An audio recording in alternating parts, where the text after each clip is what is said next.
Welcome to The Explainer. Okay, today we are going to decode one of the absolute most fascinating and honestly kind of puzzling passages in all of biblical prophecy. We're looking at Isaiah chapter 65. Now, this text paints a breathtaking picture of a restored world, but it actually holds a secret that has tripped up readers for literally centuries. It's a mystery that forces us to completely rethink how we read ancient texts and how we understand the ultimate destiny of creation itself. So, let's decode it together. Get ready! Right, let's dive right into this bizarre tangent. In Isaiah 65, starting around verse 17, the prophet describes God creating new heavens and a new earth. It sounds like the ultimate, final, perfect paradise after the final judgment, right? But if we read it as a strict chronological description, something feels totally off. Right in the middle of this beautiful, restored world, verse 20 mentions people dying at the age of 100. And then, just a few verses later, it drops this subtle hint that the serpent will eat dust, which is a direct echo of that terrible curse from Genesis. So we're faced with a massive paradox here. How on earth can there be death in a deathless paradise? And are serpents really going to be cursed forever? Now, to really see why this is such a huge deal, look at what happens decades later. The Apostle John sees his own vision of the new heaven and new earth, and in Revelation 21, he explicitly says, "There shall be no more death." So Scripture itself establishes that the ultimate new earth is completely deathless. This means Isaiah cannot possibly mean that after the final recreation of the earth, resurrected, immortal people will just live to be 100 and then physically drop dead. I mean, that would directly contradict Revelation. So obviously something much deeper is going on here. Section 1. Decoding the Vision, the Ancient Tools of Prophecy. Okay, to solve this mystery, we've got to stop reading Isaiah like it's some sort of modern textbook. We have to understand this concept called prophetic telescoping. Honestly, this is probably the single most important tool you can have for understanding Old Testament prophecy. Imagine you're standing miles away just looking out at a massive mountain range. You see Mountain A, Mountain B, and Mountain C. From way back where you are, they look like they are right next to each other, right? You literally cannot see the enormous, sprawling valleys between those peaks. Well, prophetic vision works the exact same way. Isaiah is looking at the horizon of God's redemptive victory. He sees the restoration, the Messiah, the judgment, and the new creation all just compressed together. He's giving us this massive panoramic view of the destination, not a step-by-step itinerary of the journey. So what Isaiah essentially squished together into one glorious image, the book of Revelation actually maps out for us chronologically. First, Christ returns. Then, a 1,000-year period passes. After that comes the final judgment, and only then do we arrive at the eternal, deathless new earth. You see, Isaiah just didn't have this explicit chronological map. He saw the ultimate destination and described it using the vocabulary available to him in his time. Revelation supplies the timeline, while Isaiah gives us the breathtaking panorama. Moving on to Section 2, the 100-year-old, a world without premature death.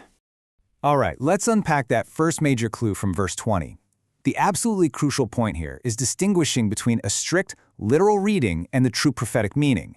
If we read it literally, it sounds like this weird eternal demographic rule. Like, you hit 100 and boom, your time's up. But remember Isaiah's audience. They lived in an ancient world that was absolutely haunted by premature death. War, famine, disease, crazy high infant mortality, these were just daily realities for them.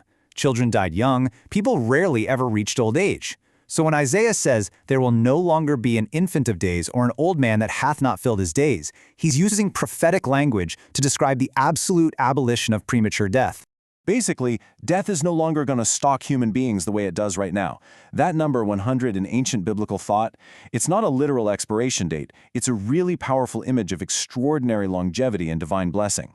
Isaiah is essentially asking his ancient audience, hey, what would God's blessing look like if the horrors that constantly interrupt our lives were just removed entirely? He's painting a picture of life flourishing, secure, and uninterrupted. He is describing exactly what life looks like when the reign of death has finally been broken. Which brings us to Section 3, the serpent's dust, reversing the Genesis curse. Okay, to figure out this whole weird serpent clue, we actually have to rewind all the way back to the Garden of Eden. Because Isaiah isn't just describing something brand new, he's describing creation being meticulously restored to what it was supposed to be in the first place. Look at this. In Genesis 3, the serpent deceives, but in Isaiah 65, the serpent is defeated. Genesis brings the curse, toil, and frustrated ground. Isaiah brings restoration, fruitful vineyards, and the actual enjoyment of your labor.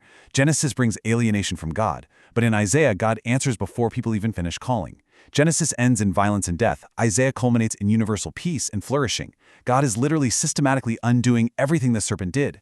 And Isaiah gives us this just extraordinary portrait of peace in the natural world. The wolf and the lamb feeding together. The lion eating straw like the ox. Predation is just gone. The prophet is using this really vivid creation imagery to communicate universal peace. I mean, the point isn't just about zoology, right? The point is that violence itself has been completely dethroned. There is no more hurting and absolutely no more destroying. But then, right in the middle of this totally peaceful animal kingdom, Isaiah drops this massive curveball. Dust shall be the serpent's food. The wolf is peaceful, the lion is suddenly a herbivore, everything is beautifully restored, yet the serpent still has dust associated with it. Now this is a deliberate, direct echo of God's curse on the serpent back in Genesis 3:14. So you have to wonder, why on earth would the serpent still be associated with the curse in a fully restored world? Well, here is the absolute crucial takeaway. The curse isn't a sign that God's restoration somehow failed. No way. It is a sign that the serpent's rebellion has been completely 100% defeated. Isaiah is showing us something way deeper than literal animal biology here. The serpent represents the very origin of rebellion and deception. And in this restored world, the serpent doesn't get the last word. It just remains as this symbolic memorial of a defeated enemy. Notice Isaiah doesn't say the serpent is dangerous or that it bites anyone. It's no longer a threat. God transforms creation so completely that even the memory of the serpent's victory becomes a permanent trophy of its total defeat. Section 4. The Grand Arc. From a garden to a city garden. So when we zoom out from all these microscopic details, it's like a giant puzzle coming together. We see that the Bible is intentionally closing this massive circle. It all starts in Genesis. In the beginning, God created. Then we have the fall and redemption.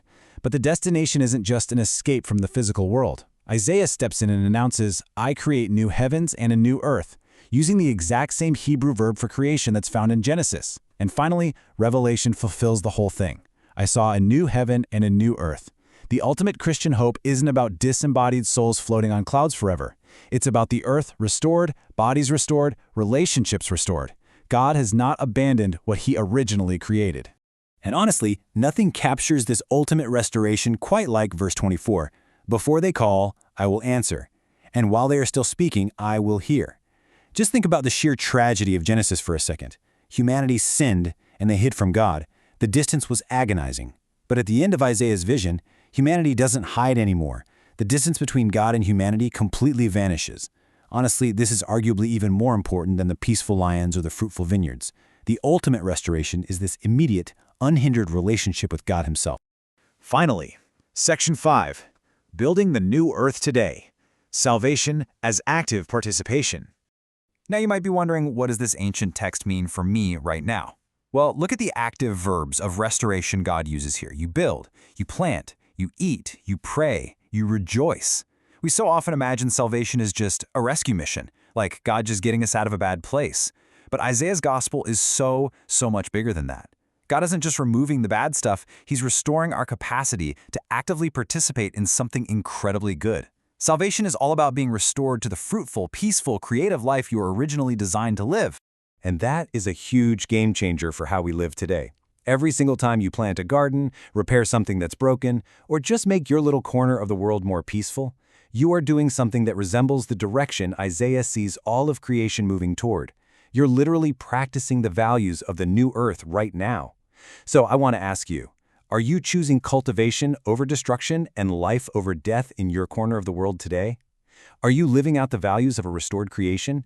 Because at the end of the day, we know exactly where this whole story is heading. Isaiah showed us what life looks like when the reign of death is finally broken, and Revelation steps in to complete his sentence with absolute chronological certainty. There shall be no more death. The paradox is totally resolved. The serpent is defeated, premature death is abolished, and God's peace gets the final word. So, knowing that life ultimately triumphs over death, how will that change the way you live your life today?